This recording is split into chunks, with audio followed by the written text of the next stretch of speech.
Chapter 1. What happens to love after the wedding? At 30,000 feet, somewhere between Buffalo and Dallas, he put his magazine in his seat pocket, turned in my direction, and asked, "What kind of work do you do?" "I do marriage counseling and lead marriage enrichment seminars," I said matter-of-factly. "I've been wanting to ask someone this for a long time," he said. "What happens to the love after you get married?" Relinquishing my hopes of getting a nap, I asked, "What do you mean?" "Well," he said, "I've been married 3 times, and each time, it was wonderful before we got married, but somehow after the wedding, it all fell apart. All the love I thought I had for her and the love she seemed to have for me evaporated. I am a fairly intelligent person. I operate a successful business, but I don't understand it." "How long were you married?" I asked. "The first one lasted about 10 years. The second time, we were married 3 years, and the last one, almost 6 years." "Did your love evaporate immediately after the wedding, or was it a gradual loss?" I inquired. "Well, the second one went wrong from the very beginning. I don't know what happened. I really thought we loved each other, but the honeymoon was a disaster and we never recovered. We only dated 6 months. It was a whirlwind romance. It was really exciting, but after the marriage, it was a battle from the beginning. In my first marriage, we had 3 or 4 good years before the baby came. After the baby was born, I felt like she gave her attention to the baby and I no longer mattered. It was as if her one goal in life was to have a baby, and after the baby, she no longer needed me." "Did you tell her that?" I asked. "Oh, yes, I told her. She said I was crazy. She said I did not understand the stress of being a 24-hour nurse. She said I should be more understanding and help her more. I really tried, but it didn't seem to make any difference. After that, we just grew further apart. After a while, there was no love left, just deadness. Both of us agreed that the marriage was over." My last marriage, I really thought that one would be different. I had been divorced for 3 years. We dated each other for 2 years. I really thought we knew what we were doing, and I thought that perhaps for the first time, I really knew what it meant to love someone. I genuinely felt that she loved me. After the wedding, I don't think I changed. I continued to express love to her as I had before marriage. I told her how beautiful she was. I told her how much I loved her. I told her how proud I was to be her husband. But a few months after marriage, she started complaining about petty things, at first like my not taking the garbage out or not hanging up my clothes. Later, she went on to attacking my character, telling me she didn't feel she could trust me, accusing me of not being faithful to her. She became a totally negative person. Before marriage, she was never negative. She was one of the most positive people I have ever met. That is one of the things that attracted me to her. She never complained about anything. Everything I did was wonderful, but once we were married, it seemed I could do nothing right. I honestly don't know what happened. Eventually, I lost my love for her and began to resent her. She obviously had no love for me. We agreed there was no benefit to our living together any longer, so we split. That was a year ago. So my question is, what happens to love after the wedding? Is my experience common? Is that why we have so many divorces in our country? I can't believe that it happened to me 3 times. And those who don't divorce, do they learn to live with the emptiness, or does love really stay alive in some marriages? If so, how?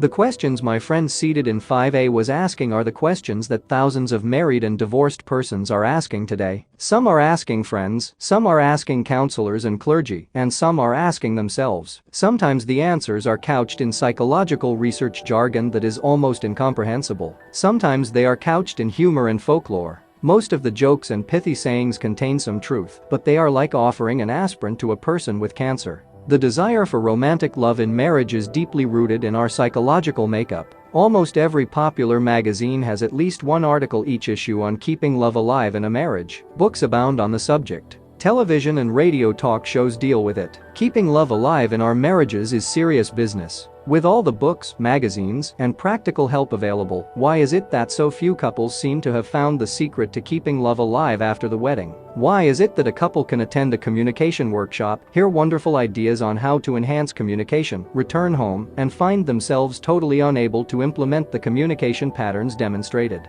How is it that we read a magazine article on 101 ways to express love to your spouse, select 2 or 3 ways that seem especially good to us, try them, and our spouse doesn't even acknowledge our effort? We give up on the other 98 ways and go back to life as usual. We must be willing to learn our spouse's primary love language if we are to be effective communicators of love. The answer to those questions is the purpose of this book. It is not that the books and articles already published are not helpful. The problem is that we have overlooked one fundamental truth. People speak different love languages. In the area of linguistics, there are major language groups: Japanese, Chinese, Spanish, English, Portuguese, Greek, German, French, and so on. Most of us grow up learning the language of our parents and siblings, which becomes our primary or native tongue. Later, we may learn additional languages, but usually with much more effort. These become our secondary languages. We speak and understand best our native language. We feel most comfortable speaking that language. The more we use a secondary language, the more comfortable we become conversing in it. If we speak only our primary language and encounter someone else who speaks only his or her primary language, which is different from ours, our communication will be limited.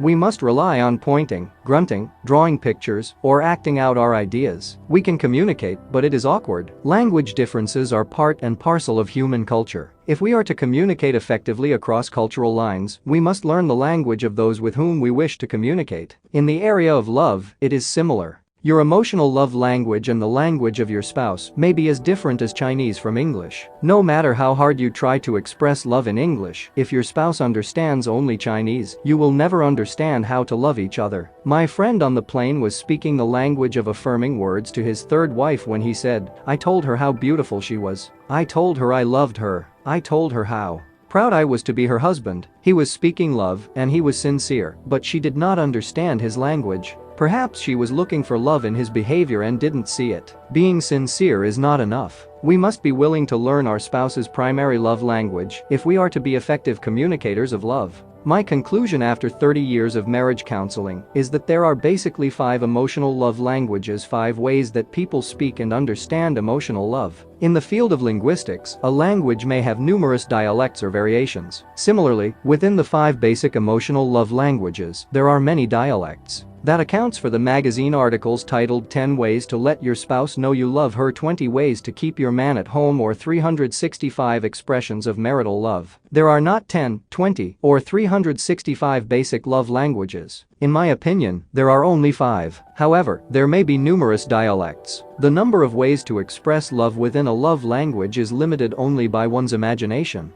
The important thing is to speak the love language of your spouse. We have long known that in early childhood development, each child develops unique emotional patterns. Some children, for example, develop a pattern of low self-esteem, whereas others have healthy self-esteem. Some develop emotional patterns of insecurity, whereas others grow up feeling secure. Some children grow up feeling loved, wanted, and appreciated, yet others grow up feeling unloved, unwanted, and unappreciated. The children who feel loved by their parents and peers will develop a primary emotional love language based on their unique psychological makeup and the way their parents and other significant persons expressed love to them. They will speak and understand one primary love language. They may later learn a secondary love language, but they will always feel most comfortable with their primary language. Children who do not feel loved by their parents and peers will also develop a primary love language. However, it will be somewhat distorted in much the same way as some children may learn poor grammar and have an underdeveloped vocabulary. That poor programming does not mean they cannot become good communicators, but it does mean they will have to work at it more diligently than those who had a more positive model. Likewise, children who grow up with an underdeveloped sense of emotional love can also come to feel loved and to communicate love, but they will have to work at it more diligently than those who grew up in a healthy, loving atmosphere. Seldom do a husband and wife have the same primary emotional love language. We tend to speak our primary love language and we become confused when our spouse does not understand what we are communicating. We are expressing our love, but the message does not come through because we are speaking what to them is a foreign language. Therein lies the fundamental problem, and it is the purpose of this book to offer a solution. That is why I dare to write another book on love. Once we discover the 5 basic love languages and understand our own primary love language, as well as the primary love language of our spouse, we will then have the needed information to apply the ideas in the books and articles.